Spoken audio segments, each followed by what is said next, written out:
Hello everybody, my name is Richard and I am a Twitch streamer and gaming content creator, but also I am a cult recovery therapist and cult psychology consultant.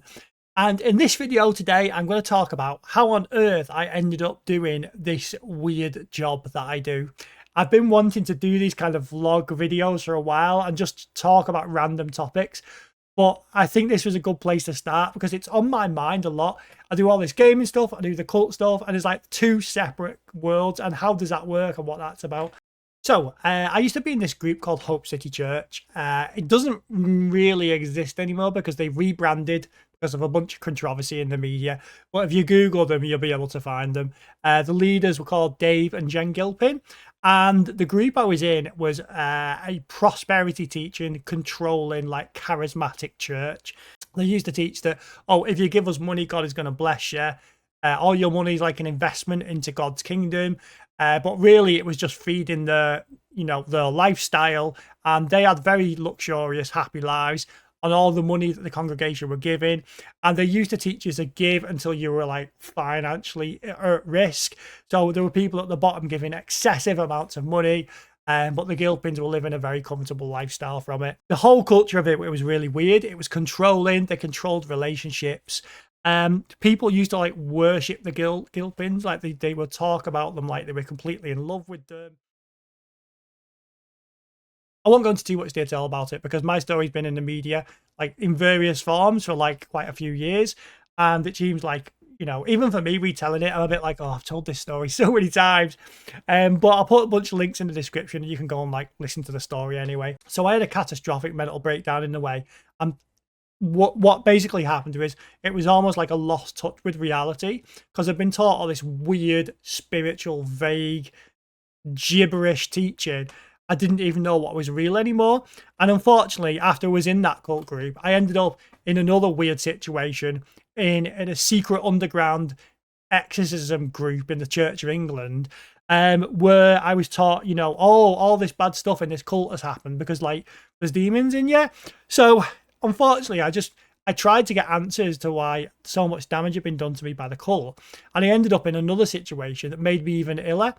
So when I actually left the cult group, I was doing all sorts of crazy things, trying to work out what had happened to me.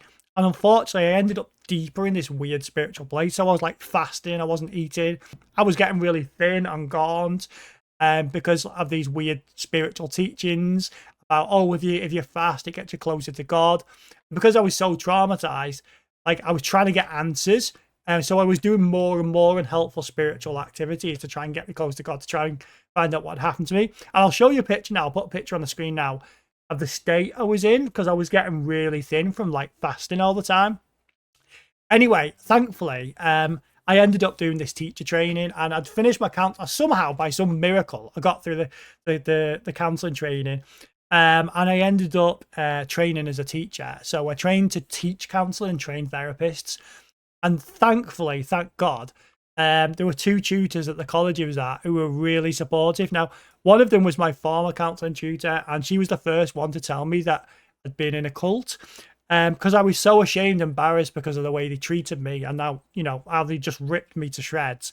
I never told anyone, but when I just like casually like tested it and told her a bit, and she told me to go and watch a documentary called Scientology in the Aftermath.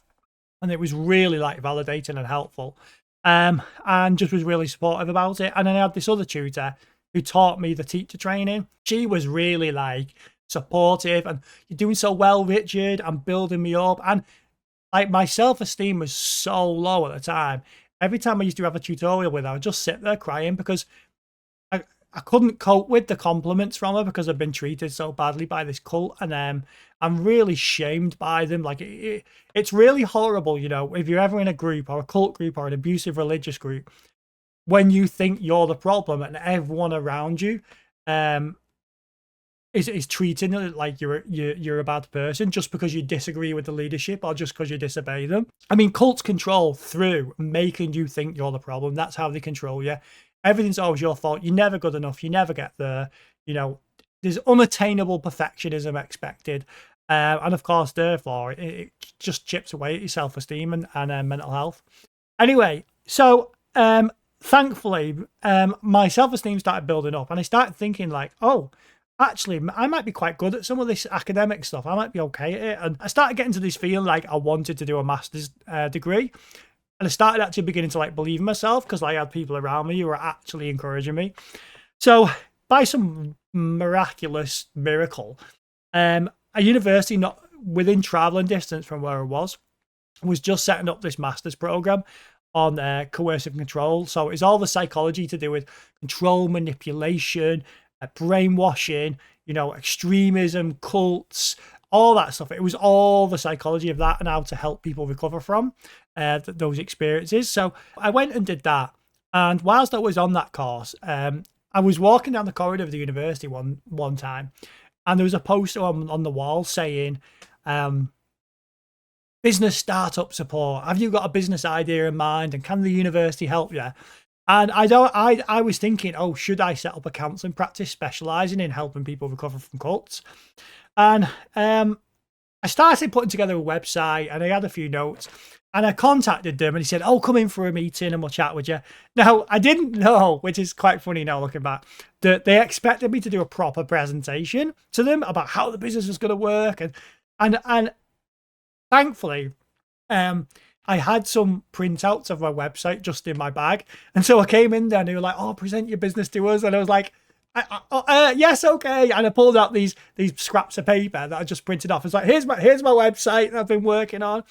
And they're like, what do you need from us? And I was like, money, please. Because they'd said like, we can offer you £500 startup fee. So I needed the resources to be able to start delivering training as well, because that was part of the business plan. So I said, I just need a data projector because I didn't have any money to buy a data projector to start delivering training. They were like, oh, do you need anything else? I was like, no. And it was the worst presentation ever. However, because of the uniqueness of what I was doing, I think they kind of took pity on me and they let me enroll on this business startup training and get access to the funding. So they gave me this business advisor, and I organised this first training day where I would teach people about cults and cult psychology. And it was in this church, which might not have been the best place to host it, but I've got a nice church, not a cult one.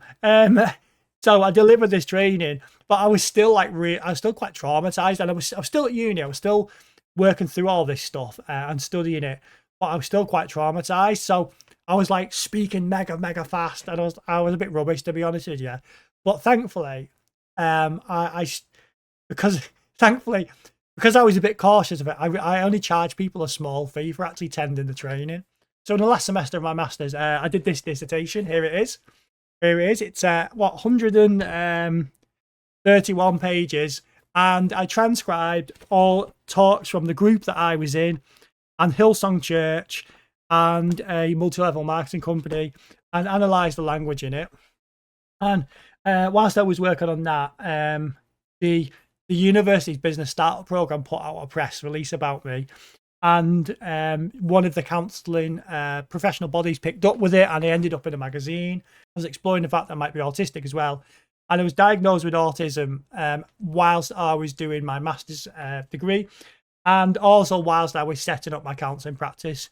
And it was a really weird time because, I was setting up this specialist counselling practice to help people recover from cults because there was just a need for it, and I didn't really want anyone to go through what I'd been through. I just found out all this stuff about myself being autistic.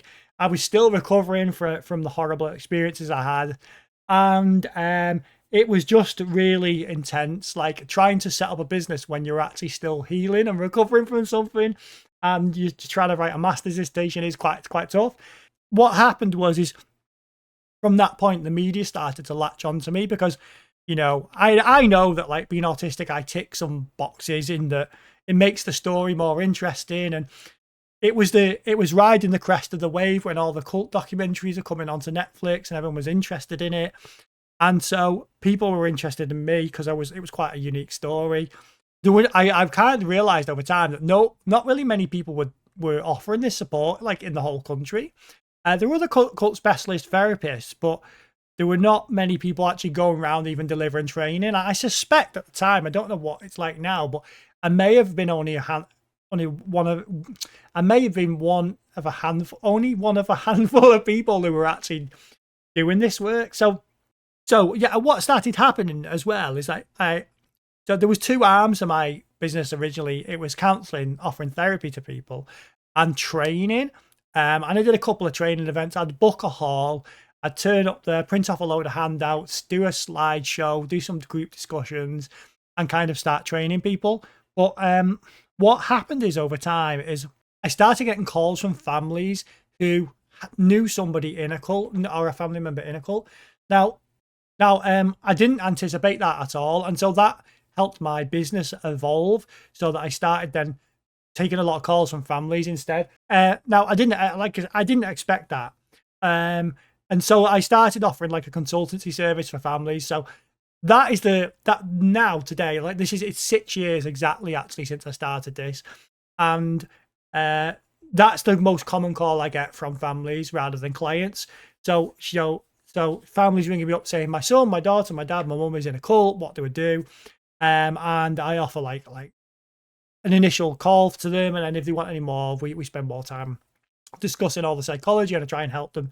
So yeah, so I was teaching for a while as well. I think I taught for probably around 6 years, with various intensity, but it was too stressful, and I didn't like the culture, the teaching culture. And so I stepped back about a year and a half ago, and that's where the kind of streaming came in and the gaming and things. Because what I kind of realized about me is like you can't live in all this negative stuff all the time. I couldn't be a cult recovery therapist full time or cult psychologist full time, because it would just destroy me. It starts to warp your worldview if you're always looking at negativity and psychopaths and narcissism. It starts to warp your worldview. And I went back and did some real deep exploration of who I was.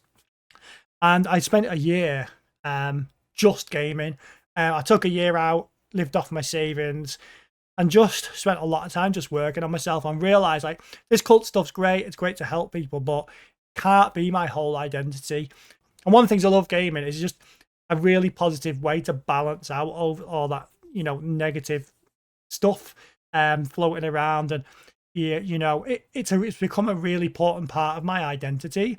Like I don't like it when people like make negative comments about gamers or criticize it or talk about it like it's trivial, because for me, gaming is this really important element of my life.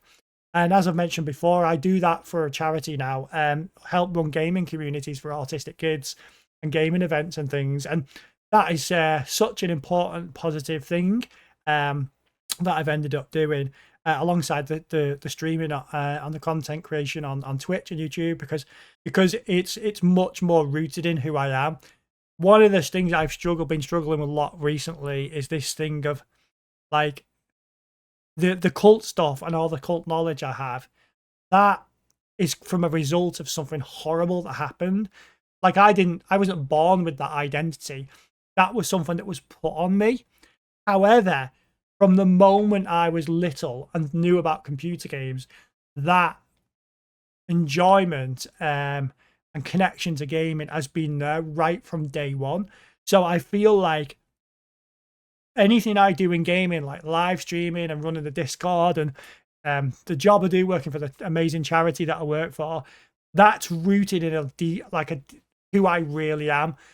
The other stuff has been attached. I might have skills that are a part of who I really am to make me good at that, but in its essence, at its core, that's not my personality. It's just something to do alongside the gaming. Anyway, that's how I kind of ended up being a cult recovery therapist. I went from Hope City, awful weird exorcism groups, to teacher training, and then a master's, and then the uni helped me set up that therapeutic practice. And it's really weird because it's become like this quirky novelty in a morbid kind of way, the cult thing. But at its core, like it is like this awful thing that people are experiencing, and sadly, there's not many people around doing it. There's not many places you can ring up if you know someone in the cult asking for help. There's not many people you can speak to who know about it. But the problem is horrendous. Like it's everywhere. It's just that people just don't seem to have the knowledge. It's really odd. So that's part of the reason why I still do some of the media stuff. And thankfully, I mean, and I'll do another video actually, I think, about what it's like to work with the media, because I've done some pretty cool things in the last 6 years. But that's the reason, part of the reason why I kind of do it, because I always felt like if I've got the resources to do it and the platform to do it, like me talking out about things might help other people who aren't perhaps ready for that, or if it's not right for them to do. So that's why I kind of do it. Anyway, there's an overview of how I ended up being a cult recovery therapist and cult psychology guy. I know this is a gaming channel on YouTube, but I've been thinking of just randomly making chatty videos, sharing my thoughts about things. Kind of just, it's nice to talk as well. I'm stuck in this room a lot of time. I work from home. If you want to come and chat with me on the live streams, I live stream on Twitch at least 3 times a week. And also I have a Discord community. There's a link on the Twitch page. Anyway, guys, thank you so much for watching. Don't forget to like and subscribe. And come over to Twitch, follow me on Twitch and say hi in the live streams and join the Discord.